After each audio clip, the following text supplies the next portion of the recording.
A few months later, she gave birth to a boy, but the joy of childbirth turned to horror when the nurses recoiled, unable to hold the baby.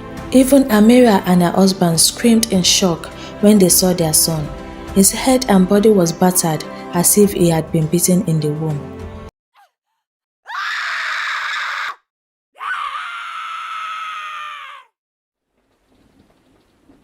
Amira and her stepbrother Ibrahim hugged each other tightly in the dark corner of the room.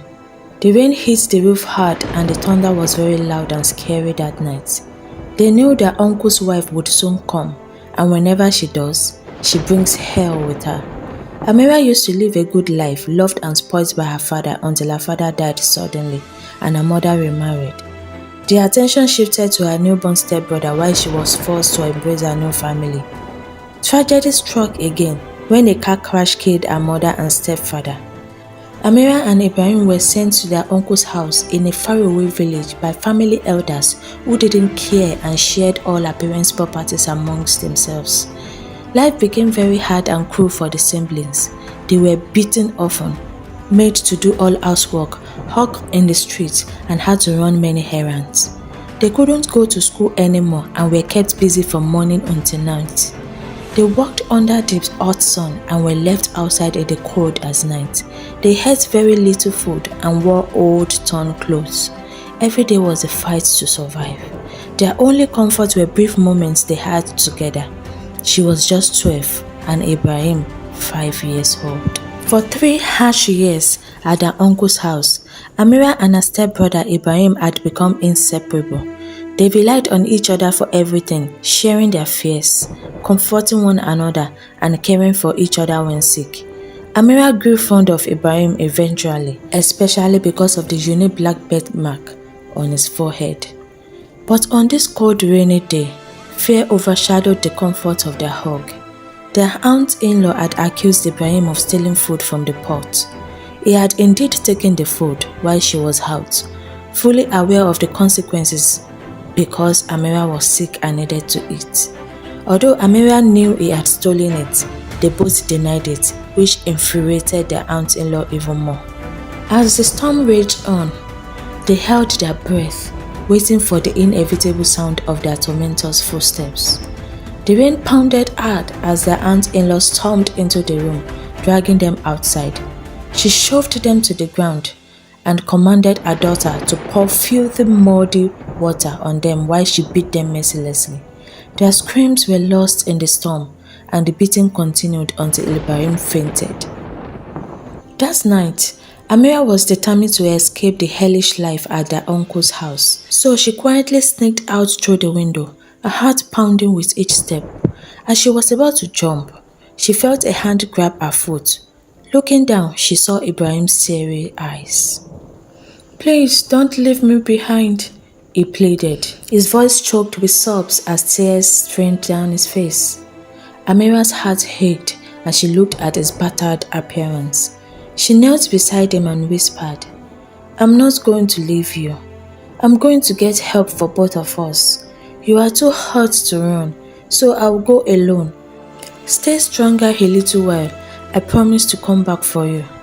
But Ibrahim clung to her even more, not believing the words of a girl sneaking through the window behind his back. To reassure Ibrahim, Amira made a solemn vow, imitating how their aunt-in-law always vowed to make them suffer. "I swear that if I ever abandon you, I will suffer a fate worse than death for 40 years. Her words seemed to convince Ibrahim this time. He let go and said, "I'll be waiting for you, sister." So Amira slipped out into the cold night and wandered the streets for 5 days, hungry and exhausted. Finally, a wealthy, kind-hearted stranger found her and took her in. This stranger handed her over to a good Samaritan who adopted her, and once again Amira became the pampered princess of a mansion surrounded by riches and love. At first, Amira intended to go back for Ibrahim. She planned to discuss his adoption with her new parents once she settled in, but as time passed, the comfort of her new life made her forget her past. Ibrahim remained a distant memory, trapped in the house she had escaped. 8 years later, Amira had blossomed into a stunning young woman. She had studied overseas and recently returned home to marry the love of her life. The wedding was splendid, the talk of the town. She enjoyed love and peace with her husband, and her life was the envy of many women. But there was one problem. The marriage was childless. She and her husband had tried everything, but she couldn't conceive. Over the years, her restlessness grew. One cold, rainy morning, Amira woke up, drenched in sweat. She had dreamt of her brother Ibrahim, seeing his teary eyes from the night she promised to come back for him. The guilt and restlessness consumed her all day. Unable to bear it, she hired a private investigator to find out what happened to her stepbrother. But the next day, the investigator returned with the devastating news. Amira fainted when she heard it. Ibrahim had been beaten to death the previous night for stealing food from the market. Amira woke up in the hospital. Tears streamed down her face, but she was soon comforted by unexpected news from the doctor. She was pregnant at last. Her joy was bittersweet as she cradled her belly. She vowed to honor Ibrahim's memory for all eternity. Amira sent the investigator to retrieve Ibrahim's body, discarded in the bush like trash. When they brought him back, the sight was almost too much to bear. His right leg had been cut off, his body covered in wounds from hot oil poured on him during the beatings. Scars from years of torture at the hands of their uncle and aunt-in-law marked his skin. When Amira saw his body, she broke down, weeping bitterly. She mourned not just his death, but the loss of watching him grow into a young man. The regret of abandoning him had haunted her even more. She organized a befitting burial for Ibrahim, determined to honor him in death, as she had failed to do in life. But as Amira's baby bump grew, the sorrow of Ibrahim's death faded into the background. A few months later, she gave birth to a boy, but the joy of childbirth turned to horror when the nurses recoiled, unable to hold the baby. Even Amira and her husband screamed in shock when they saw their son. His head and body was battered as if he had been beaten in the womb. Burns and fresh wounds covered his tiny form, eerily similar to injuries Ibrahim had had. Desperate for answers and to save their grandson, Amira's parents took the baby to consult a native doctor who delivered a chilling revelation. The baby was the reincarnation of Amira's stepbrother, Ibrahim. To save the baby, the native doctor instructed Amira to bathe him at midnight on Ibrahim's grave for 7 days. Amira followed the ritual faithfully, each night braving the darkness and her haunting memories. By the 8th day, the baby's wound miraculously healed, though it was left with scars. For 5 years, Amira cherished every moment with her son. The scars on his body were a constant reminder of her promise and her past. But then, without warning, the scars reopened, turning into fresh wounds. Despite their efforts, the child died. Amira mourned deeply for her lost child, her grief consuming her. But soon, she found hope again when she became pregnant. Gradually, the pain of her past eased. This time, she gave birth to a healthy baby boy and the joy of motherhood returned to her again. She and her husband pampered him, showering him with love and affection. Their son brought light back into their lives. They watched him grow, his laughter filling their home and happiness once again. But one day, Amira came home to a devastating news. Her 5-year-old son had snuck out to play with his friend. A hit-and-run motorcycle had struck him, sending him flying into the bushes. Panic gripped Amira as she raced to the scene, her heart pounding as she searched frantically, calling his name.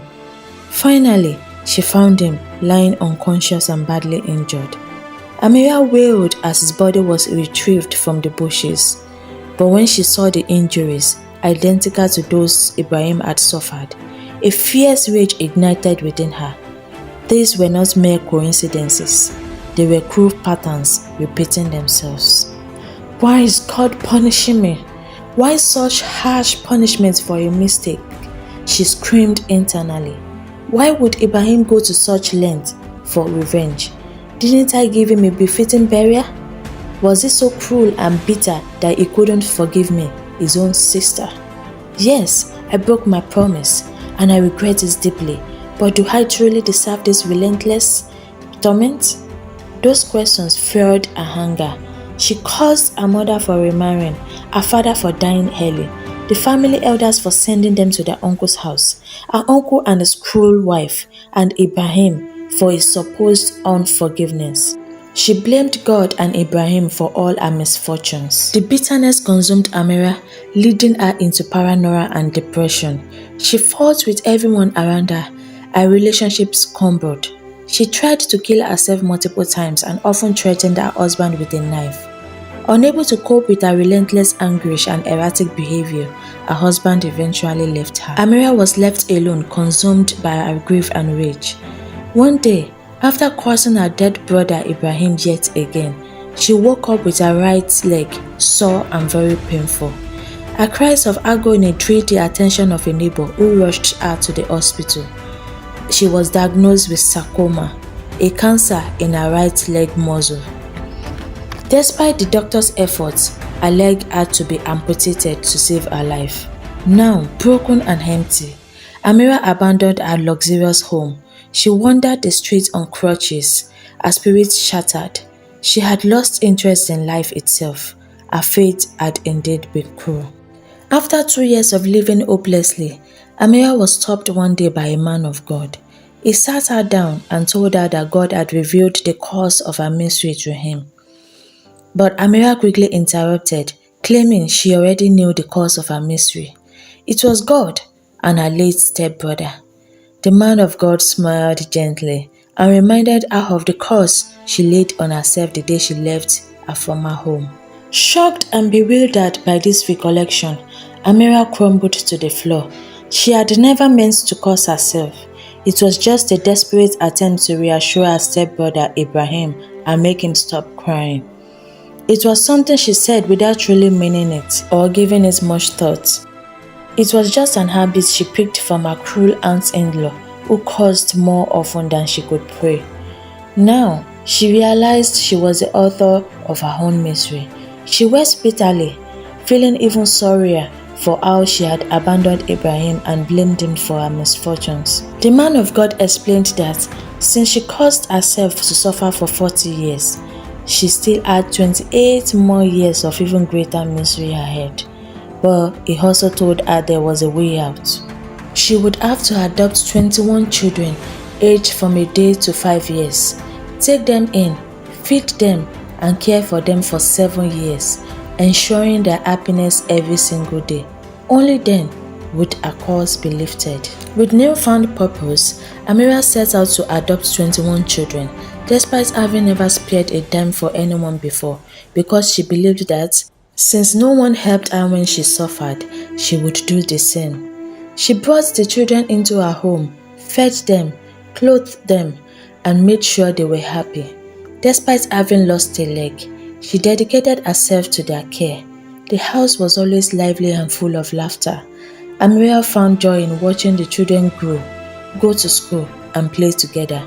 The happiness she received from being with them every day made her forget her years of misery. Often, Amira would visit Ibrahim's grave, bringing the children along. She had learned of how much Ibrahim suffered after she left, how their uncle and auntie-in-law took out their anger on him. Neighbors told her it was a terrible sight to behold. They had even tried to rescue him several times, but Ibrahim refused to leave. He had insisted on waiting for his sister Amira, not wanting her to find him gone when she came back to get him. Amira wept bitterly upon hearing this. Regret and guilt washed over her, deeper than ever before. She felt unending sorrow. She vowed to live her life making up for her past mistakes. She found some comfort when her uncle and aunt-in-law was finally sentenced to prison after a few months of dragging them to court for child abuse. After 7 years, Amira refused to part with the children. She was determined to be their mother until she grows old. Through her love and care for the children, she finally found redemption, a new sense of purpose, and fortunate enough to find love again. Amira remarried and gave birth to a healthy bouncing baby boy whom she named Ibrahim. As she looked at the birthmark on his forehead, identical to Ibrahim's, she felt a deep sense of peace. She was sure her brother had finally forgiven her. Grateful for the second chance, Amira dedicated her life to helping children in need, having an orphanage of her own. Free from her curse, Amira lived a happy life with her husband, their children, and the memory of her late brother, Ibrahim, who had found his way back to her. If you like the story of Amira and her stepbrother, please subscribe to my channel, like and share this video. Thank you. See you next time. Bye bye.